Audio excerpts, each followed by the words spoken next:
వాగావు కదా నేను drugs Biggs అని. దమ్ముంటే మగాడివైతే బయటికి వచ్చి పత్రికల్లో మాట్లాడు, నువ్వే ముఖ్యమంత్రి, నువ్వే హోంమంత్రి, ఏం ఆధారం ఉందో పెట్టు. అంతేగాని ఒక దొంగలాగా నీకు అలవాటైన పని చీకట్లో కూర్చొని 10 మందితో ఒకటి చెవులో కూడా కొరుక్కొని పనికిమాలిన మాటలు మాట్లాడుతూ టైంపాస్ చేయకు. ఇంకొక మాట కూడా అడుగుతా ఉన్నా నేను, ఈ శవాల మీద పేలాలు ఏరుకోవడం ఏందే నాకు అర్థం కాదు.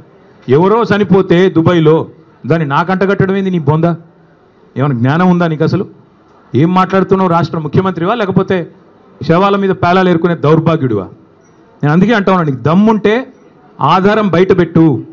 దమ్ముంటే ఏ టెస్ట్ చేస్తావో చెయ్యి. దమ్ముంటే నీ దగ్గర ఏం ఆధారం ఉందో పెట్టు. లేదా ఈ కిట్టిపాటి ఆంటీలాగా ప్రతిరోజు ఇళ్ళ చెవుగొరికి ఆళ్ళ చెవుగొరికి హెడ్లైన్లు మేనేజ్ చేసి మీడియాను మేనేజ్ చేసి ఎక్కువ రోజులు బతకలేవు.